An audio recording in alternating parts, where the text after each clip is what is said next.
नमस्कार, quick news India में आपका स्वागत है। मैं अशोक कुमार एक बार फिर से हाजिर हूं देश विदेश की तमाम खबरों के साथ। चर्चा करेंगे क्या कुछ नया है देश के अंदर, क्या कुछ घट रहा है देश के अंदर, कोरोना के क्या आंकड़े हैं, पर्यावरण से जुड़ी हुई खबरों पर चर्चा करेंगे, कोरोना की खबरों पर चर्चा करेंगे, साथ ही साथ शिक्षा जगत, खेल जगत और शेयर मार्केट की भी चर्चा करेंगे। लेकिन उससे पहले एक नजर डालते हैं आज की सुर्खियों पर।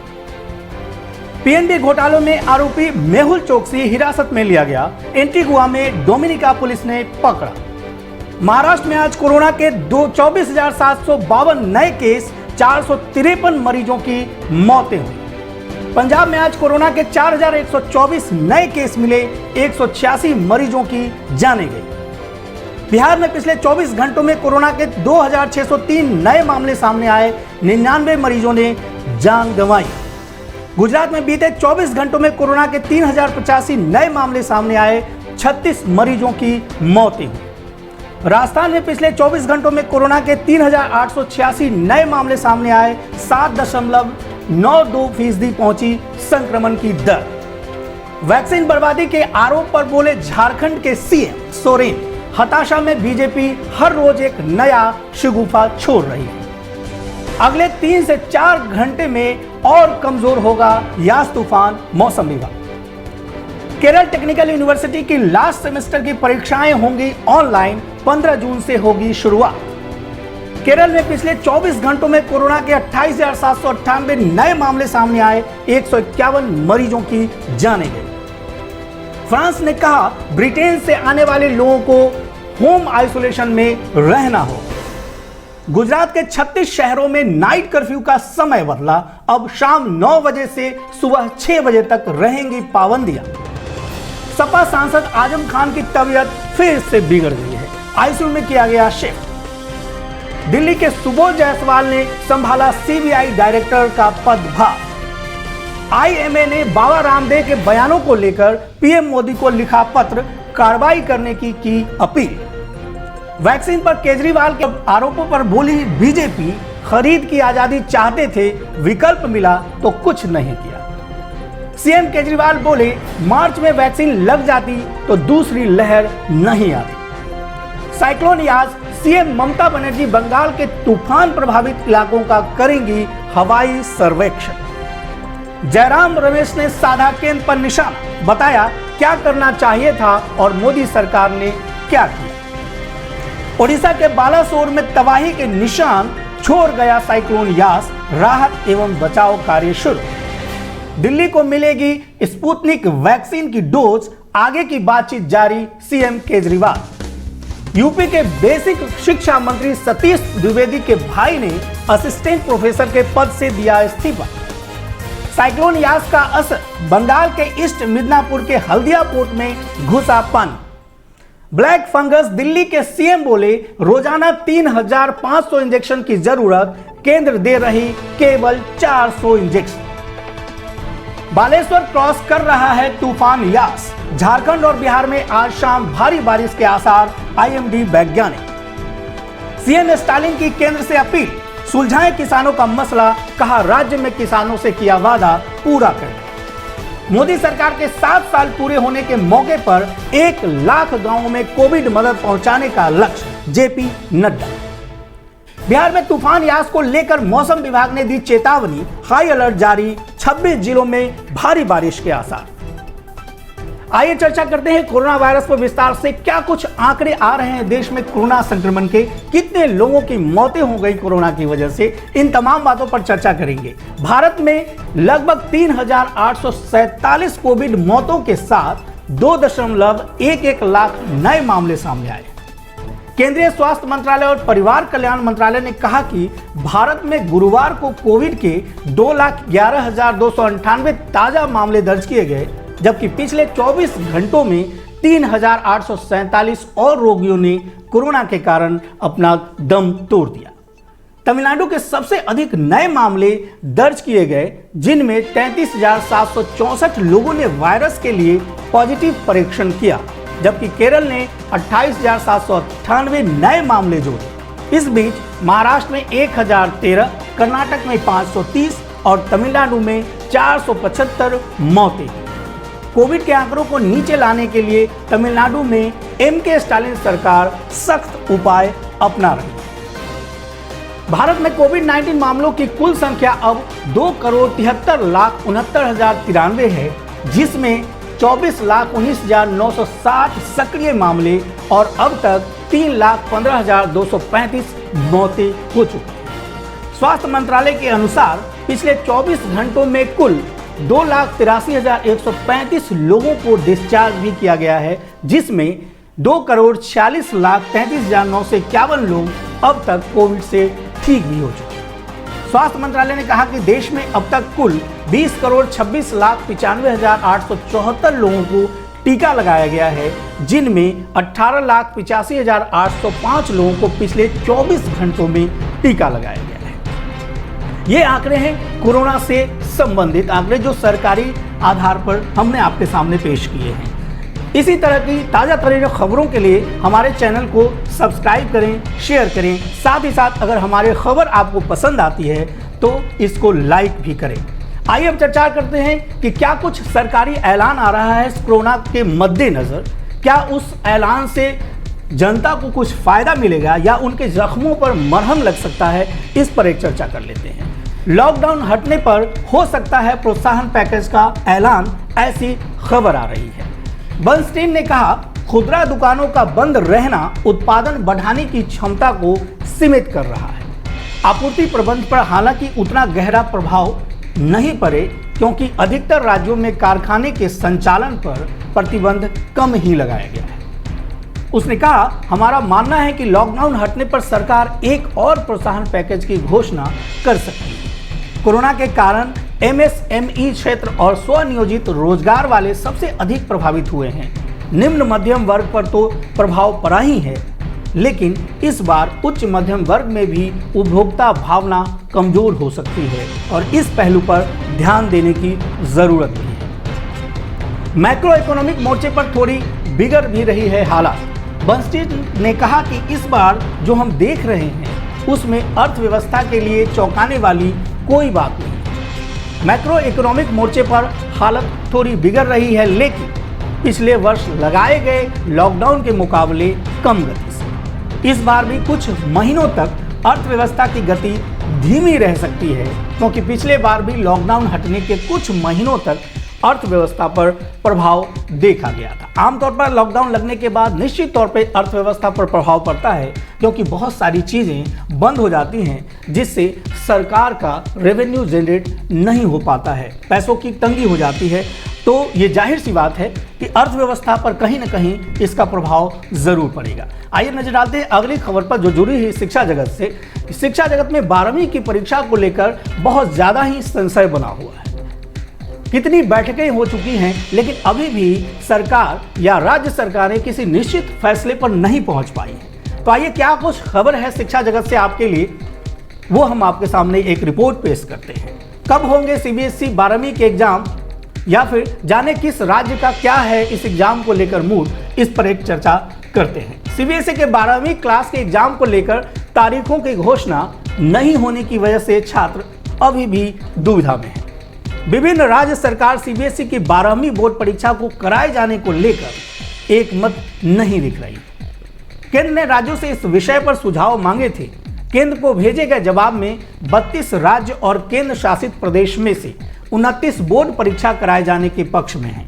वहीं दिल्ली, महाराष्ट्र, गोवा और अंडमान व निकोबार ने कोरोना महामारी के दौरान मौजूदा परिस्थितियों में बोर्ड परीक्षा कराए जाने का विरोध किया है।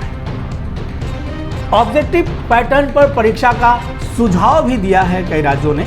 इससे पहले 23 मई को हुई उच्च स्तरीय बैठक में सीबीएसई क्लास 12 एग्जाम में इस बार सिर्फ प्रमुख विषयों की परीक्षा कराए जाने संबंधी 2 प्रस्ताव रखे गए। बोर्ड की तरफ से कहा गया था कि ये परीक्षाएं ऑब्जेक्टिव पैटर्न पर और पहले से कम अवधि की हों। स्कूल्स द्वारा ही परीक्षा कराए जाने का भी प्रस्ताव इसमें रखा गया था। पहले प्रस्ताव में 19 बड़े विषयों की परीक्षा मौजूदा फॉर्मेट में कराने की बात कही गई थी। दूसरे प्रस्ताव में बड़े विषयों की परीक्षा अपने स्कूल में ही कराने की बात थी। इसमें परीक्षा की अवधि को घटाकर 90 मिनट किए जाने का प्रस्ताव रखा गया था। 15 से 26 जुलाई के बीच हो सकती है परीक्षा, ऐसा अभी केवल अनुमान जताया जा रहा है, अभी इसकी पुष्टि नहीं हुई है। एक रिपोर्ट के अनुसार सीबीएसई ने 15 जुलाई से 26 अगस्त के बीच 12वीं बोर्ड परीक्षा आयोजित करने और रिजल्ट सितंबर में घोषित करने का प्रस्ताव रखा है। इस बार सीबीएसई 12वीं की परीक्षा में 14,30,247 स्टूडेंट्स को शामिल होना है। राज्यों से मिले फीडबैक के आधार पर केंद्र की सलाह पर सीबीएसई जल्द ही बोर्ड परीक्षा के तारीखों की घोषणा कर सकती है, ऐसी खबर आ रही है। मौजूदा फॉर्मेट परीक्षा के पक्ष में 3 राज्य, यानी जो फॉर्मेट अभी सरकार ने सुझाव दिया है उस पर केवल 3 राज्य ही उसके पक्ष में बात कर रहे हैं। राजस्थान, त्रिपुरा और तेलंगाना मौजूदा फॉर्मेट में परीक्षा कराए जाने के पक्ष में नजर आ रहे हैं। वहीं पंजाब, झारखंड, सिक्किम, दमन और दीव ने कहा है कि वे वैक्सीनेशन के बाद ही परीक्षा आयोजित कराएंगे। ओडिशा एकमात्र ऐसा राज्य है जिसने अभी तक कोई फीडबैक नहीं दिया है। सीबीएसई बोर्ड परीक्षा को लेकर जाने क्या है किस राज्य का रुख, ये एक बार चर्चा कर लेते हैं। बोर्ड परीक्षा पैटर्न में ना हो अधिक बदलाव, ऐसा सुझाव दिया रहा है। केरल और असम ने भी अपने फीडबैक में वैक्सीनेशन की बात कही है। हालांकि वैक्सीनेशन का बोर्ड परीक्षा के समर्थन पर कोई असर नहीं पड़े। दिल्ली और महाराष्ट्र में टीचर्स और स्टूडेंट्स को वैक्सीन लगाने की बात कही है, जबकि तमिलनाडु, कर्नाटक, हरियाणा और मध्य प्रदेश ने केंद्र सरकार से आग्रह किया है कि बोर्ड परीक्षा के पैटर्न में बहुत अधिक बदलाव न किया जाए। आइए नजर डाल लेते हैं हम पर्यावरण से जुड़ी हुई खबरों पर। दोस्तों, जिस तरह रोज हम पर्यावरण से जुड़ी हुई कुछ न कुछ खबर आप तक पहुंचाते हैं, साथ ही साथ कुछ ऐसे व्यक्ति के बारे में भी आपको जानकारी देते हैं जो पर्यावरण से बहुत ज़्यादा प्रेम करते हैं और पर्यावरण संरक्षण में अपना काफ़ी योगदान करते हैं। साथ ही साथ पर्यावरण का संरक्षण हो सके इसके लिए लोगों को जागरूक करने का भी काम करते हैं। आइए ऐसे ही एक व्यक्ति की आज चर्चा करेंगे कि उन्होंने पर्यावरण संरक्षण के लिए क्या कुछ किया है या कौन सी मुहिम छेड़ी है, इस पर एक छोटी चर्चा कर लेते हैं। दरअसल ये बात है कासगंज के एक छोटे कद और छोटे बदन वाले, हरे कपड़े पहनने वाले, साथ ही साथ हरा पेन लेकर रहने वाले व्यक्ति। दरअसल उनका नाम है, ये पर्यावरण प्रेमी कोई और नहीं, विजयपाल सिंह बघेल। मूल रूप से वह हाथरस जिले के रहने वाले हैं, लेकिन उन्होंने अब कासगंज में भी पर्यावरण संरक्षण के लिए एक मुहिम छेड़ दी है। वे पौधे रोपित करने पर तो बल दे ही रहे हैं, लेकिन उससे अधिक जोर पेड़ों के कटान को रोकने का। स्थानीय प्रशासन और वन विभाग के सहयोग से यह पर्यावरण प्रेमी पूरे जिले में अब तक 25,000 पौधे स्वयं के स्रोतों से लोगों तक पहुंचा चुके हैं। इसलिए वह ग्रीन मैन और हरित ऋषि के नाम से भी जाने जाते हैं। दरअसल पर्यावरण संरक्षण और जोरों पर इसलिए आ गया है मुद्दा, क्योंकि देश में कोरोना वायरस ने अपने पैर इतने पसार लिए हैं कि लोगों को अब जीना मुश्किल लग रहा है। ऐसे में उनको ऑक्सीजन की बहुत ज़्यादा कमी हो रही है और उस कमी को पूरा करने के लिए ज़रूरी है कि हम जगह जगह पेड़ पौधे लगाएं, क्योंकि पेड़ पौधे ही एकमात्र ऐसा स्रोत है जो हमें वातावरण में प्राकृतिक ऑक्सीजन मुहैया करा सकते हैं। इसलिए दोस्तों, हमारे चैनल से भी आपको अपील किया जाता है कि आप अपने आस पड़ोस में, गली मोहल्ले में पेड़ पौधे लगाएं, ताकि वातावरण को पर्याप्त मात्रा में ऑक्सीजन मिल सके और जो ये प्राण वायु है वो लोगों तक पहुंच सके और असमय लोगों की मृत्यु जो आज हो रही है वो न हो। आइए एक नजर डाल लेते हैं पर्यावरण में और क्या कुछ है। विजयपाल बघेल को बचपन से ही पर्यावरण का प्रेम था। लंबे समय से वह पर्यावरण संरक्षण की मुहिम छेड़े हुए हैं, लेकिन अब जब ऑक्सीजन का संकट बढ़ रहा है, ऐसे में उद्देश्य तय किया है कि हर साल में पर्यावरण को संरक्षित करेंगे। अब तक वह फल, फूल और औषधि के पौधे लोगों तक पहुंचा रहे थे, लेकिन संकट के इस दौर में ऐसे पौधे घर घर तक पहुंचने का संकल्प लिया है जो अधिक ऑक्सीजन देते हैं। इन पौधों में नीम और पीपल के पौधे शामिल हैं। पिछले 1 माह में उन्होंने कासगंज जिले में मुहिम छेड़ी है, वह धीरे धीरे कारगर हो रही है। अब तक 25,000 पौधे जिले के लोगों के तक वह पहुंचा चुके हैं।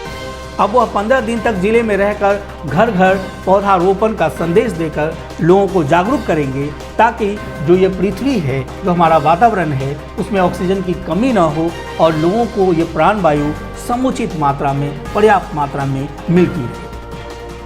आइए अब नजर डाल लेते हैं कमोडिटी बाजार में क्या कुछ हलचल है, क्या खबर है हमारे पास आपके लिए कमोडिटी बाजार से। छोटे दायरे में सोना चांदी में सुस्ती देखने को मिल रही है। आगे किस कमोडिटी में होगी अच्छी कमाई, इस पर चर्चा करते हैं। सोने चांदी में आज बेहद छोटे दायरों में कारोबार हो रहा है। डॉलर में रिकवरी के कारण ऊपरी स्तर से दबाव है। हालांकि महंगाई को लेकर चिंता तो बनी हुई है। हाजिर बाजारों की बात करें तो देश में कोरोना के लगातार कम होते मामलों के बीच फिर ओपनिंग अप की बात होने लगी है। अगले महीने से कई राज्यों में लॉकडाउन से ढील दी जा सकती है। कच्चे तेल की कीमतों में आज थोड़ी कमजोरी देखने को मिली, लेकिन ब्रेंट $68 के ऊपर बना हुआ है। बाजार की नजर ओपेक प्लस की 31 मई की बैठक पर है। वहीं मेटल्स में दायरे बंद कारोबार कर रहा है। सोना भी छोटे दायरे में सिमटा हुआ है। एमसीएक्स पर सोना 48,800 रुपए प्रति 10 ग्राम के स्तर के करीब कारोबार कर रहा है। डॉलर में रिकवरी से ऊपरी स्तर से दबाव बना हुआ है। यूएस फेड अधिकारियों ने महंगाई की चिंता को खारिज किया है। सोना जुलाई के बाद सबसे बड़ी मासिक बढ़त की ओर नजर आ रहा है। बाजार को यूएस के जॉबलेस क्लेम्स के आंकड़ों का अभी इंतजार है। वहीं चांदी में भी सुस्ती देखने को मिली। चांदी एमसीएक्स पर 71,500 रुपए के स्तर पर कारोबार कर रहा है। डॉलर में रिकवरी से ऊपरी स्तर पर इस पर भी दबाव बना हुआ है। बेहतरीन इंडस्ट्रियल डिमांड से कीमतों को थोड़ा बहुत सपोर्ट मिलता नजर आ रहा है। आइए अब नजर डाल लेते हैं शेयर बाजार में क्या कुछ खास है आपके लिए। सरकारी तेल company Bharat petroleum corporation limited यानी बीपीसीएल का शेयर गुरुवार को बीएसई पर कारोबार के दौरान 4% तेजी के साथ 488 रुपए पर पहुंच गया, जो इसका 52 हफ्ते का उच्चतम स्तर है। यह वही कंपनी है जिसका सरकार निजीकरण करने की तैयारी कर रही है। बीपीसीएल ने बुधवार को 12,851 करोड़ रुपए के लाभांश की घोषणा की है। इसमें से आधे से अधिक राशि सरकार को जाएगी। पिछले 1 महीनों में बीपीसीएल का शेयर 15% चढ़ा है, जबकि इस दौरान बीएसई सेंसेक्स में 5.5% तेजी आई। कंपनी के बोर्ड ने 2020-21 के लिए प्रति इक्विटी 58 रुपए अंतिम लाभांश देने की सिफारिश की है। इसमें 10 रुपए के शेयर पर एक बारगी 35 रुपए का विशेष लाभांश शामिल है। यह लाभांश कुल 12,581.66 करोड़ रुपए बैठता है। इसमें 7,552.38 करोड़ रुपए का विशेष लाभांश शामिल है। सरकार को इस लाभांश में से 6,665.76 करोड़ रुपए के साथ लाभांश वितरण पर कर भी मिलेगा। अब चर्चा करेंगे खेल जगत में क्या कुछ खबर है। जैसा कि दोस्तों पिछले 2-3 दिनों से सुशील कुमार के बारे में हम लोग चर्चा कर रहे हैं खेल जगत में। उन्होंने जो है अपने एक साथी की हत्या कर दी है, साथ ही साथ उनके अपहरण की भी साजिश रची थी। इस मामले में वो अभी जेल के अंदर बंद हैं और क्या कुछ चल रहा है उनके साथ जेल के अंदर, इस पर एक चर्चा कर ले देते हैं। अभी हाल ही में उनका जन्मदिन आया था और इस जन्मदिन पर उन्हें काफ़ी तनाव महसूस हुआ। वो बहुत ज़्यादा रोने लग गए अपने आप को देखकर। जन्मदिन पर क्राइम ब्रांच के दफ्तर में फफक कर रोया सुशील कुमार। देश को कुश्ती में बुलंदियों तक पहुंचाने वाला विश्व चैंपियन और राष्ट्रमंडल खेलों में 3 बार का स्वर्ण पदक विजेता सुशील कुमार बुधवार को अपने जन्मदिन पर क्राइम ब्रांच के दफ्तर में फफक कर रो पड़ा। दरअसल इस बार उसके जन्मदिन पर उसके साथ न तो परिवार का कोई सदस्य था और ना ही कोई नाते रिश्तेदार। सुबह से शुरू होने वाला शुभकामनाओं का वह पुराना दौर नहीं था। इस बार उसके पास महज कुछ मिनटों के लिए उसका भाई ही उपस्थित हो सका। पुलिस सूत्रों की माने तो उनके अनुसार अपने जन्मदिन के अवसर पर क्राइम ब्रांच की हिरासत में सुशील की आंखें नम थीं, चेहरा उदास था और सुबह से ही वह परेशान लग रहा था। वह न तो कुछ ठीक से खा रहा था, न ही ठीक से बातें कर रहा था। उसका परेशान होना भी लाजमी है। इसके पहले जहां उसके जन्मदिन पर घर परिवार में जश्न का माहौल रहता था, वहीं इस बार वह बिल्कुल अकेला था। वह भी पुलिस की हिरासत में एक कैदी की तरह। उसकी खामोशी उसकी मनोदशा को साफ बयां कर रही थी। पछता रहा है यह आरोपी। सुशील कुमार पुलिस की पूछताछ में भी कई बार रो पड़ा। गिरफ्तारी के बाद सुशील को अब पछतावा हो रहा है। उसे अपने कैरियर की चिंता सता रही है। वह अपने किए पर शर्मिंदा है, लेकिन उसके पास अब कोई चारा नहीं बचा है। ऐसे में जब भी दिल्ली पुलिस की क्राइम ब्रांच उससे या उसके साथी अजय उर्फ सुनील बक्करवाला से पूछताछ करती है, तो वह असहज हो जाता है और कई बार तो वह रोने लगता है। आइए नजर डाल लेते हैं अब बॉलीवुड की खबरों में क्या कुछ खास है आपके लिए। सलमान खान अभिनीत फिल्म राधे पर रिव्यू करने के कारण KRK बुरी तरह फंस चुके हैं। KRK जी हाँ क्रिटिक करते हैं, वो फिल्म क्रिटिक्स हैं, साथ ही साथ एक्टर भी हैं बॉलीवुड में, और उन्होंने रिव्यू किया है सलमान खान की राधे फिल्म को, जिसके कारण से वह मुश्किलों के दौर से गुजर रहे हैं। सलमान खान ने उनके खिलाफ अवमानना का केस दर्ज किया है, मानहानि का केस दर्ज किया है। क्या कुछ मामला है, इस पर चर्चा कर लेते हैं। सलमान खान के केस के बाद KRK ने सलीम खान से लगाई है गुहार। क्यों लगाई गुहार, इस पर एक विशेष चर्चा आपके सामने प्रस्तुत करता हूं। बॉलीवुड के सुपरस्टार सलमान खान ने राधे की छवि खराब करने पर एक्टर और फिल्म क्रिटिक कमाल आर खान पर मानहानि का केस दर्ज कराया है। KRK की फिल्म राधे का निगेटिव रिव्यू करने से सलमान काफी नाराज हुए और उन्होंने लीगल एक्शन ले लिया। कल तक तो जो KRK कोर्ट में केस का टाइटल अच्छा खान वर्सेस खान बता रहे थे, आज हाथ जोड़कर माफी मांगने को तैयार हो गए। सलमान के केस के बाद KRK के तेवर नरम पड़ गए हैं और उन्होंने केस वापस लेने के लिए सलीम खान तक से गुहार लगा दी है। दोस्तों, हमारी कोशिश ये होती है कि हम आप तक सटीक और सही जानकारी पहुंचाते रहें और इसमें आपके सहयोग की हमें ज़रूरत है। इसलिए हमारे चैनल को आप सब्सक्राइब करें, शेयर करें और अपने सुझाव हमें कमेंट बॉक्स में लिखकर भेजें, ताकि हम और भी बेहतरीन जानकारी आपके सामने प्रस्तुत करते रहें। आइए बॉलीवुड में आगे क्या है इस खबर में, उस पर चर्चा कर लेते हैं। कमाल आर खान ने भाईजान के पिता यानी सलीम खान से गुहार लगाई कि वह सलमान खान से कहें कि केस को आगे न बढ़ाया जाए। KRK तो सलमान की फिल्मों के रिव्यू वीडियो डिलीट तक करने को तैयार हो गए। KRK ने ट्वीट करके लिखा है कि आदरणीय सलीम खान साहब, मैं यहाँ सलमान खान की फिल्मों और उनका करियर खराब करने के लिए नहीं, मैं तो सिर्फ मनोरंजन के लिए फिल्मों की समीक्षा करता हूँ। अगर मुझे पता होता कि मेरी समीक्षा से सलमान प्रभावित होते हैं तो मैं समीक्षा नहीं करूँगा। अगर वह मुझे अपनी फिल्म की समीक्षा नहीं करने के लिए कहते तो मैं समीक्षा नहीं करता। इसके बाद उन्होंने एक और ट्वीट किया और लिखा कि इसलिए मुझे उनकी फिल्म की समीक्षा करने से रोकने के लिए मामला दर्ज करने की ज़रूरत नहीं। सलीम सर, मैं यहाँ किसी को ठेस पहुँचाने नहीं आया हूँ, इसलिए मैं भविष्य में उनकी फिल्म की समीक्षा नहीं करूँगा। कृपया उसे मामले को आगे नहीं बढ़ाने के लिए कहें। यदि आप चाहें तो मैं आपने समीक्षा वीडियो भी हटा दूंगा। धन्यवाद सलीम साहब। ये ट्वीट देखने के बाद यूजर्स KRK का मजाक भी उड़ा रहे हैं। उनके लिए डरपोक, भींगी बिल्ली, फट्टू जैसे कमेंट लिख रहे हैं। एक यूजर ने लिखा, जंग में जाने से पहले हथियार डाल दिए।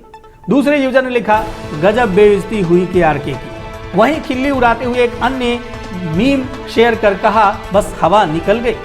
दरअसल KRK बराबर कुछ न कुछ अपनी बयानबाजी के कारण मीडिया में, चर्चा में या सुर्खियों में रहते हैं। ये उनकी आदत है और इसी की वजह से उन्होंने सलमान खान की राधे की मूवी पर एक रिव्यू किया, जिसके कारण ये मसला उत्पन्न हुआ है। इसी तरह की बेहतरीन ताज़ा तरीन खबरों के लिए, न्यूज़ अपडेट के लिए हमारे चैनल को सब्सक्राइब करें, शेयर करें और कमेंट करें। अगर हमारे चैनल से जुड़े हुए कोई भी सुझाव आपके पास हैं तो आप हमें कमेंट बॉक्स में लिखकर भेज सकते हैं। हम कोशिश करेंगे कि वो जानकारी आप तक जल्द पहुंचाई जाए। धन्यवाद।